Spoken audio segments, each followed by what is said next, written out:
Przy bólach głowy i migrenach tabletki przeciwbólowe nie są jedynym sposobem, który może przynieść nam ulgę. Zamiast tego warto zainteresować się, jak za pomocą naturalnych metod możemy wesprzeć nasze ciało w walce z tymi dolegliwościami. Okazuje się, że odpowiedź może kryć się na naszych talerzach. Pewne składniki pokarmowe mają bowiem właściwości, które mogą znacząco łagodzić ból głowy towarzyszący migrenie. I dziś chciałbym o nich Państwu opowiedzieć. Na samym początku chciałbym Państwu wspomnieć o stosunkowo mało znanej witaminie, a raczej o której po prostu niewiele się mówi, która to w przypadku osób borykających się z migreną może mieć bardzo duże znaczenie. Wręcz może być zbawienna w migrenowych bólach głowy. Mam tu na myśli riboflawinę, czyli witaminę B2.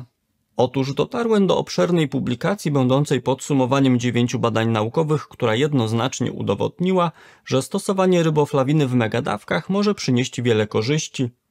Autorzy pracy, na którą się powołuję, wykazali, że suplementacja tą witaminą spowodowała, że u osób badanych migrena pojawiała się z mniejszą częstotliwością, trwała krócej, a dodatkowo, że miała ona łagodniejszy przebieg.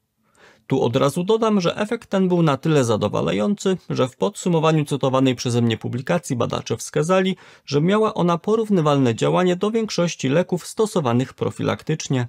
O ile jestem zwolennikiem dostarczania składników pokarmowych ze zwykłych produktów spożywczych, a nie z suplementów diety, to tu muszę podkreślić, że aby osiągnąć zamierzony efekt, to należy dostarczać witaminę B2 w naprawdę wysokich ilościach, które są niemożliwe do uzyskania z żywności.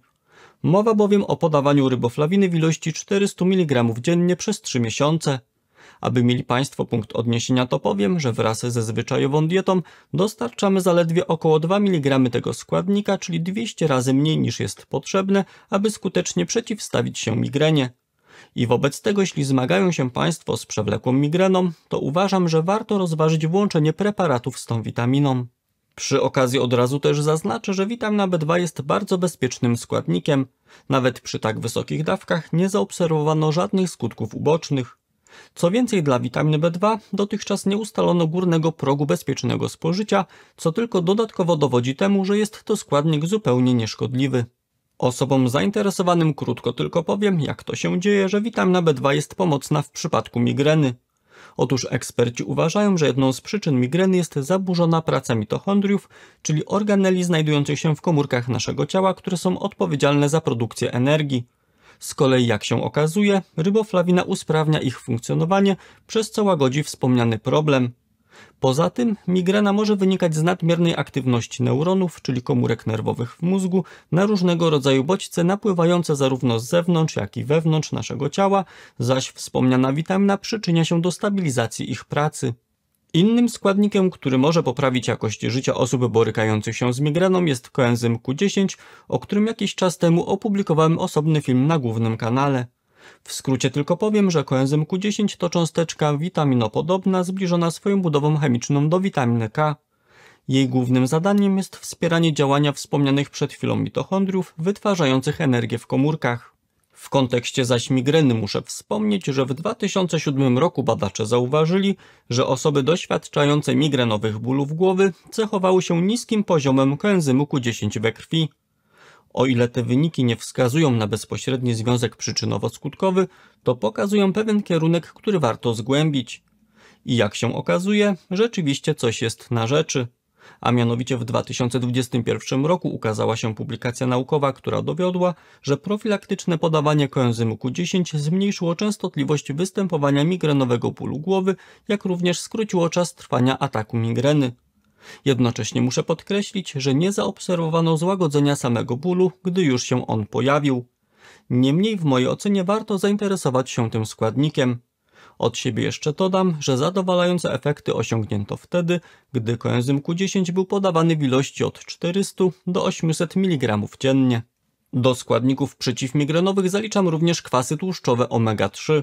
Mam tu na myśli kwas eikozapentanowy zapisywany w skrócie jako EPA i kwas dokozaheksenowy, czyli DHA. Najnowsza analiza 40 badań naukowych z 2024 roku potwierdziła, że stosowanie wysokich dawek wspomnianych omega-3 skutkuje spadkiem częstości pojawiania się migreny oraz złagodzeniem jej przebiegu. W celu uzyskania korzystnego efektu zaleca się przyjmowanie co najmniej 1,5 grama omega-3 dziennie przez 2 do 4 miesięcy. Zdaniem ekspertów takie pozytywne działanie omega-3 wynika z ich właściwości przeciwzapalnych.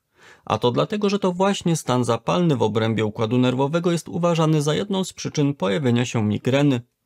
Ponadto badacze wskazują, że omega-3 hamują rozszerzanie naczyń krwionośnych u pacjentów z migreną, co również jest zjawiskiem korzystnym.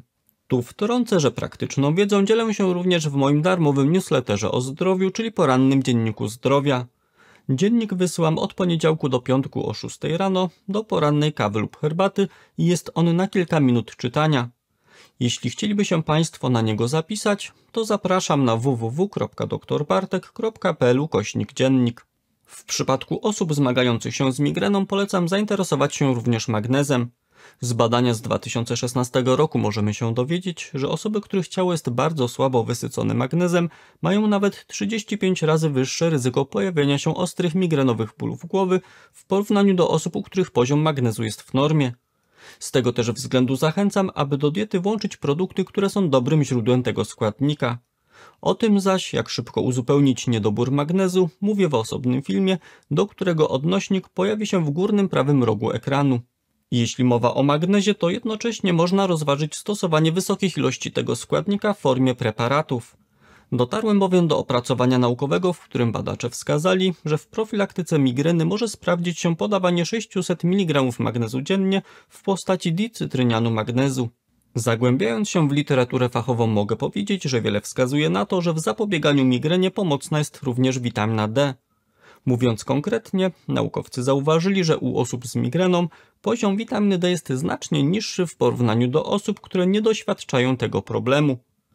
Jednocześnie udowodnili oni, że doustna suplementacja witaminą D istotnie zmniejszyła częstotliwość występowania migreny, czyli można ją uznać za wartościowy środek profilaktyczny.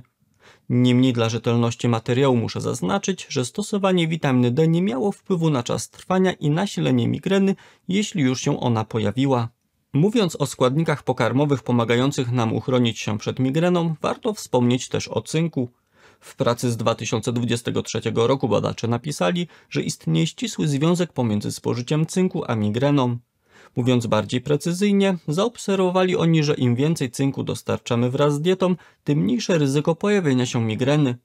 Co prawda ta obserwacja nie wskazuje na związek przyczynowo-skutkowy, to dysponujemy też szeregiem badań, które jednoznacznie dowodzą, że stosowanie cynku skutkuje zmniejszeniem częstotliwości pojawienia się bólów migrenowych. Jak się okazuje, zadowalający efekt osiągnięto m.in. podczas stosowania 15 mg cynku dziennie w postaci glukonianu. Mam nadzieję, że niniejszym filmem udało mi się rzucić choć trochę światła na szereg składników pokarmowych, które mogą stanowić naturalną broń w walce z migreną i przede wszystkim zmniejszać częstotliwość jej pojawiania się.